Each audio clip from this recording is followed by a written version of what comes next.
Assalamu alaikum everyone. Hope you're all in the best of your health. According to our today's lesson planner, we have Unit 1, Lesson 1, The World in a Wall. So as we are taking our revision now, so let's revise from our first unit and the first lesson. So before starting, let me give you a short summarization of our today's story that is related to the boy whose name was Gerald. So let's begin our story. The story is about a boy whose name was Gerald. He was really interested in collecting many small insects and other small creatures. So he used to go at the back of his home, that means in his backyard, every day and every night to find some new species, and he found many dragonflies, lizards, spiders, caterpillars and other insects over there. And obviously he had some of his favorites insects too, and among all of these creatures his favorite was the scorpions. So he kept on trying to find the scorpions day and night, but of no use. That he had a great hope to find them one day. So he kept on searching for them day and night so that one day he could find these scorpions somewhere.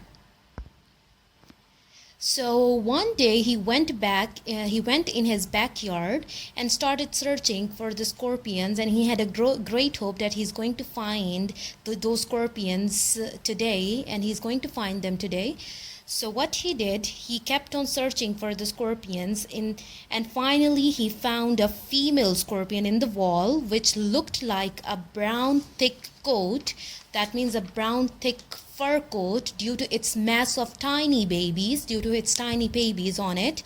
And Gerald was greatly pleased. He was greatly interested in the family that he made up his mind to collect all of them in the matchbox secretly and to place it into his home.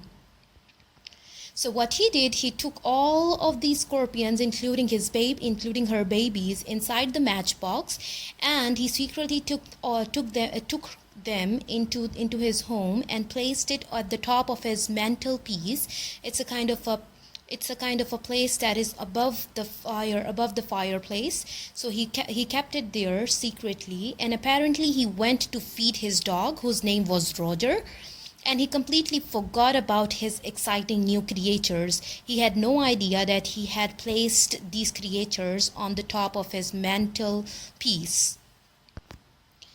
Meanwhile, his brother Larry came in the room in the search of a matchstick for his cigarette, and what he did, he opened up the matchbox so that he could get out some of the matchsticks to burn his cigarette, and all of the scorpions climbed out on his hand, and he got frightened and tried to get rid of them. He tried to brush them away, and the scorpions and its babies, all of them, they fell on the ground and they tried scaring everyone. Eventually, everyone, including Gerald's mom, came in to figure out what had actually happened there, and there was a great atmosphere of fear and panic everywhere. Now Margot, his sister, he had a glass of water in her hand, and she tried to throw it on the scorpions who were coming towards her, but she missed her target and the glass of water fell on her mother instead, and she was completely soaked. Her mother was completely soaked in water. Now Larry shouted and he tried to kill the scorpions. Gerald, in hurry, came inside the room and asked them not to hurt them anymore. He said that he's going to pick them up, he's going to catch them all, and he's going to catch them all, and he's going to collect all of these scorpions back into the matchbox, and he will throw them away from where they belong. So everyone agreed in the end, and finally he collected all the babies, including the scorpions, into the matchbox and released them on the ground wall. This was all what he could do.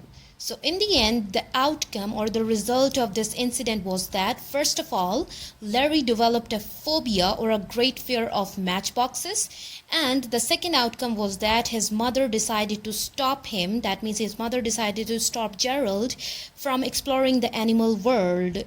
She scolded him, and in the end, instead she brought a tutor for him so that he could start his studying instead of focusing on this animal world. So this was our today's summary of our story. I hope you understood today's lesson. Thank you so much for listening.